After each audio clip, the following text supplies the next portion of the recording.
Le monde se souviendra qu'après avoir été abandonné en plein vol, le 10 juin 2021, par la France, qui a unilatéralement décidé de retirer la force Barkhane du Mali, mon pays a été ensuite poignardé dans le dos par les autorités françaises. La précision est d'autant plus utile que nous refusons tout amalgame avec le peuple français que nous respectons. Les autorités françaises, profondément anti-françaises, pour avoir régné les valeurs morales universelles et trahi le lourd héritage humaniste des philosophes des Lumières, se sont transformées en une junte au service de l'obscurantisme. Je répète, les autorités françaises, profondément anti-françaises, pour avoir régné les valeurs morales universelles et trahi le lourd héritage humaniste des philosophes des Lumières, se sont transformées en une junte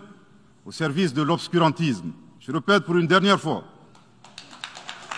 Les autorités françaises, profondément anti-françaises, pour avoir régné les valeurs morales universelles et trahi le lourd héritage des philosophes des Lumières, se sont transformées en une junte au service de l'obscurantisme. Obscurantisme de la junte française nostalgique de pratiques néocoloniales, condescendantes, paternalistes et revanchardes, qui a commandité et prémédité des sanctions inédites, illégales, illégitimes et inhumaines de la CEDEAO et de l'UEMOA contre le Mali et mon pays. Après plus de 10 ans d'insécurité et en fait des milliers de morts,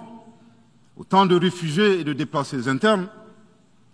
n'est-ce pas un sacrilège de mettre une population malienne victime de l'insécurité dans un pays enclavé sous embargo pendant 7 mois, en procédant à la fermeture des frontières et la saisie des comptes financiers du Mali. Grâce à sa résilience et à la solidarité de pays amis et des peuples africains, le peuple malien a tenu et a déjoué les pronostics de ses adversaires. Obscurantisme de la junte française qui s'est rendue coupable d'instrumentalisation des différences ethniques, en oubliant si vite sa responsabilité dans le génocide contre les Tutsis au Rwanda, coupable également de tenter désespérément de diviser les Maliens, enfants d'une même famille. Enfin, obscurantisme de la junte française qui a violé l'espace aérien malien en y faisant voler des vecteurs aériens tels que des drones, des hélicoptères militaires et des avions de chasse plus d'une 50aine de fois, en apportant des renseignements, des armes et munitions aux groupes terroristes.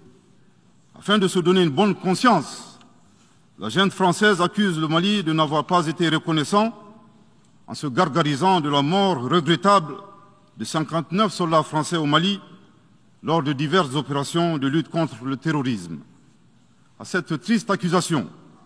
nous rappelons que dans la majorité des interventions d'officiels maliens et des cérémonies, nous rendons systématiquement un hommage à l'ensemble des victimes de l'insécurité au Mali, sans distinction de nationalité, donc y compris les 59 Français décédés. Aussi, nous les invitons à ne pas s'arrêter à si bon chemin et de remonter le temps, en passant par leur intervention en Libye, décriée par toute l'Afrique, sans oublier la participation forcée des milliers d'Africains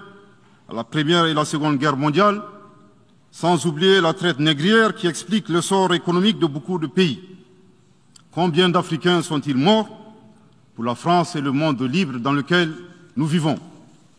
Monsieur le Président, eu égard à la gravité des faits commis par la junte française, le Mali, dans sa lettre en date du 15 août 2022, a demandé la tenue d'une réunion d'urgence du Conseil de sécurité des Nations Unies. Cette réunion a pour objet de permettre au Mali de présenter les éléments de preuve en sa possession, démontrant que l'armée française a agressé en de maintes reprises mon pays, en violant de manière répétitive et fréquente l'espace aérien malien, sans autorisation des autorités maliennes, et parfois en falsifiant des documents de vol. Plus grave, Monsieur le Président, le Mali sera en mesure de prouver que la junte française a fourni des renseignements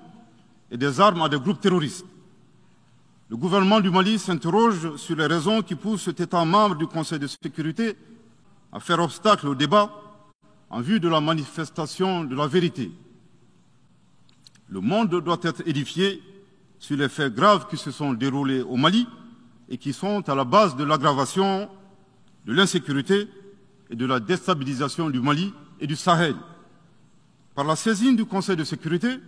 le gouvernement du Mali entend mettre cet important organe chargé à titre principal du maintien de la paix et de la sécurité internationale face à ses responsabilités